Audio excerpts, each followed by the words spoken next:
I think it works. Yo guys, TJ Biz for the people that know me from my channel. If you don't, I'm just the guy responding in the bottom of this video. Normally I don't do this, but I was sort of, I just had to on this issue, and just to talk about a couple of things considering homophobic people, and yeah, a lot of people responded to it, and I think it's good. Yeah, I just think these people should be opposed, and certain things should be made clear to them, and I hope that they can still change their mindset, because it's not the right one, or I don't consider it to be the right one. Yes, I brought the Cookie Monster, sorry. So yes, let's go for it. First and foremost, these homophobics want to, they don't want that two people love each other. Who are you ethically to refuse the idea of two people loving each other? I think that's naive. Everyone has the right to love someone they want, in any way they want. Homosexuals love each other just as much as straight people love each other, because they want to be close together, as well as physically and emotionally, and that is beautiful. Who the fuck are you to say that they can't do that? That is just sort of bullshit. Another argument that has been already mentioned by a previous person who's posted something down there somewhere, the video response section, saying that a lot of people say that homosexuality is bad because you can't have children. Well, infertile couples can't have children either, so that would imply that they are bad as well, which isn't the case. And another thing that I think is total bullshit is that, sorry about me, I think it's total bullshit that, what was I saying now? I get easily distracted. Yes, I think it's total bullshit that two people who can't have children, that they are not allowed to do this in an artificial way in order to reach happiness, because a couple that really wants children and they can't have children is not happy. Therefore, they want something to fill this emptiness, and they still want a child.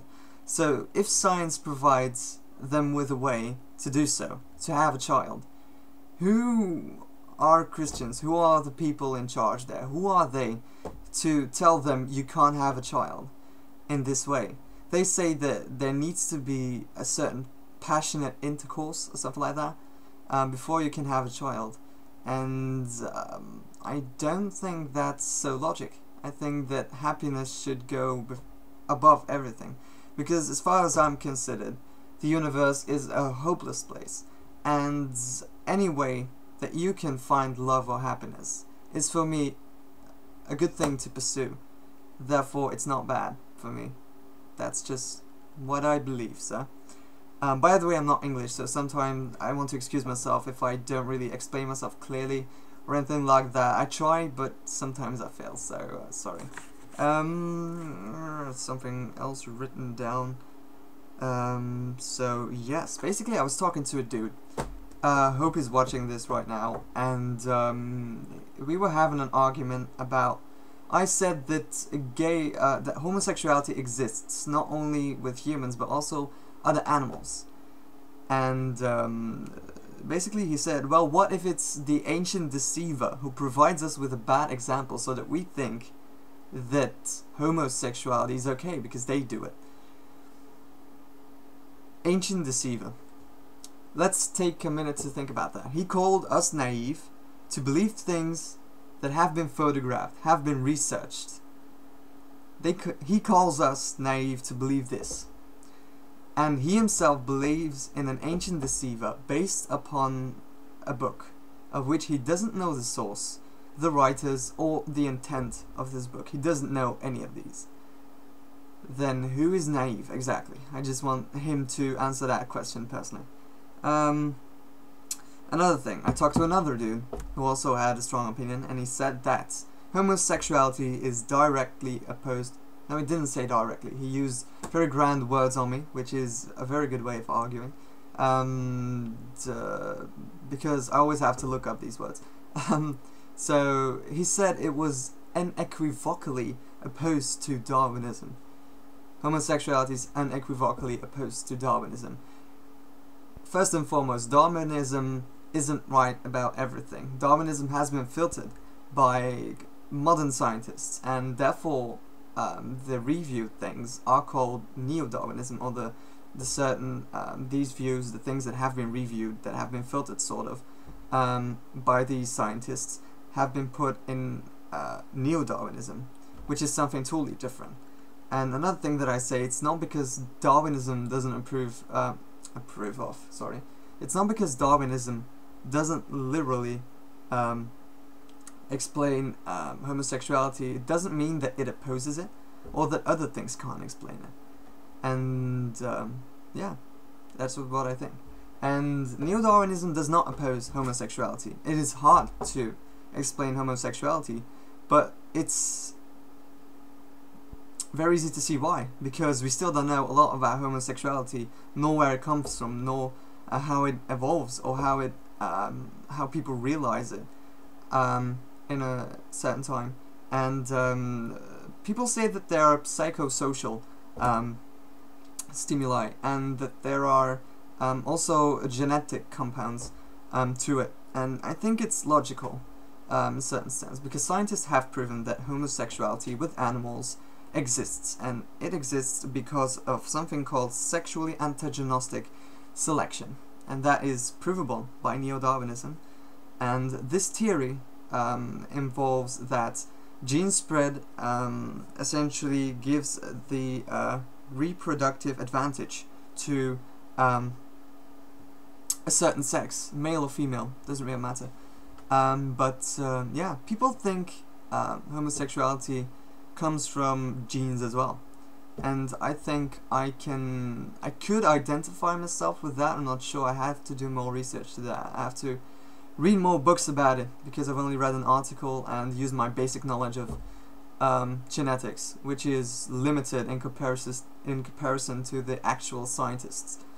But I strongly believe that it could be true, in that genetic-wise, males and females have sex chromosomes, right? Males have X and Y, and females have 2 X's. Therefore, the Y is unequivocally inherited from the father, and the X needs to be inherited from the mother. Therefore, you could say that X comes from the mother, so the gay allele, if it exists, would come from the mother. That is how people think about it. And the interesting thing about this is, if the gay allele exists on the X chromosome of the male, then it will unequivocally break through, for the simple reason that we only have one X chromosome. Because if homosexuality were genetic, and if it were on one X chromosome of the female but not on the other one, and if it is not a dominant characteristic, then it wouldn't break through. Therefore, you would have it in your genes, but it wouldn't break through. And therefore, it is also very likely that there are more male gays than female gays, and I believe that is the case. I don't know the numbers, but I've read a couple of articles as well, and that's what I found out. Just what I want to say to I don't say that you need to believe what I've just said. I don't say you need to believe neo-Darwinism. I don't say you need to believe science. I just want to say that Christianity, or faith in general, is not about believing scriptures blindly. It's all about thinking, questioning. And one thing that I strongly believe is that religion and the Bible was never meant to be taken literally. However, we did, because back in the days we weren't so educated as we are now, and we would have done anything just to go to heaven and not to hell. And I just want people to, even if you're religious, it doesn't mean that you can't believe in science. It doesn't mean you can't question things.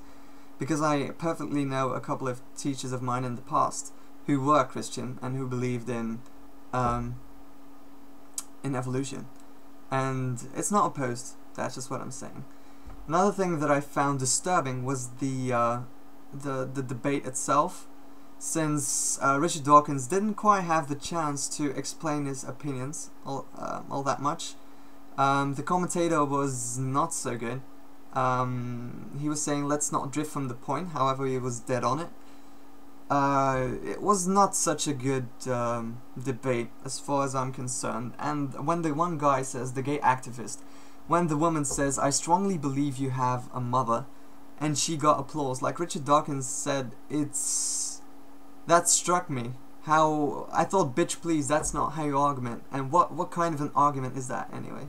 So therefore it was very hard for me to take this woman seriously, and therefore I was more compelled to believe Richard Dawkins and the things he said. I think he's a very well spoken man and he should be respected. That's all I want to say. Other than that, guys, I just want to say that believe whatever you want to believe, just don't forget to use your common sense, okay?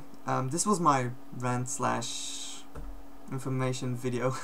But yeah, I hope you guys enjoyed it a little bit at least, and I will see you guys later. See ya.